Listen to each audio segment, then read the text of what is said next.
प्रेरणादायक कहानी मिट्टी का सोना।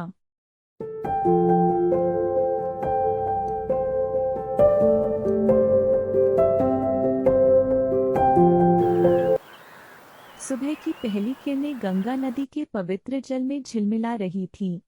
हवा में मिट्टी की अनोखी खुशबू थी और दूर दूर तक हरे भरे खेत थे।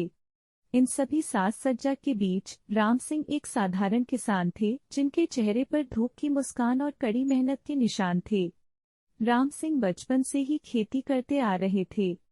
उनके लिए यह न केवल आजीविका का साधन था, बल्कि एक अनूठे प्रेम का प्रतीक भी था। अपनी यात्रा की तरह उनका भी आदर्श मिट्टी में सोना खोजने का था। लेकिन हाल के वर्षों में प्राकृतिक आपदाओं ने उनकी जिंदगी बदल दी है। लगातार सूखे और कम वर्षा ने उनकी आर्थिक स्थिति को और खराब कर दिया था। कर्ज का बोझ बढ़ता जा रहा था और राम सिंह परेशान था। एक दिन खेतों में काम करते समय राम सिंह की मुलाकात एक युवा कृषि वैज्ञानिक अंजू से हुई।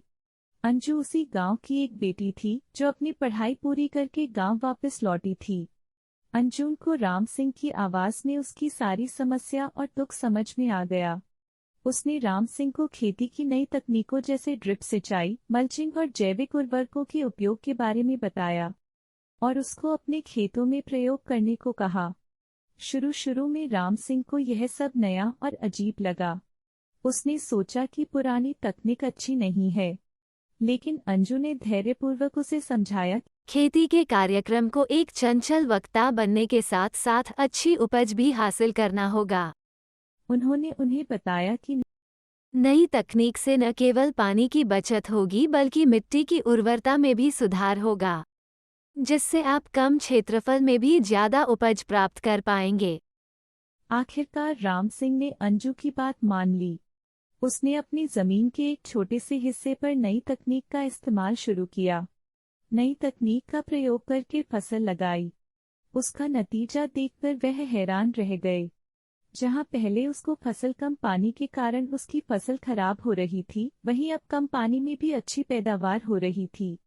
धीरे धीरे उसकी स्थिति में सुधार हुआ और उसने यह तकनीक बाकी किसानों को भी सिखाया। कहानी से सीख। यह कहानी हमें सिखाती है कि हमें बदलते समय के साथ बदलना चाहिए और नई तकनीकों को अपनाना चाहिए। हमें अपनी परंपराओं का सम्मान करना चाहिए, लेकिन साथ ही हमें प्रगति के लिए भी तैयार रहना चाहिए। कड़ी मेहनत और लगन से हम किसी भी मुश्किल को पार कर सकते हैं। अगर आपको हमारा यह वीडियो अच्छा लगा हो तो कृपया हमारे चैनल को लाइक करें, सब्सक्राइब करें और अपने दोस्तों के साथ शेयर करें। नए वीडियो के अपडेट के लिए नीचे दिए गए बेल आइकन पर क्लिक करें। चंदन के पौधों की बागवानी।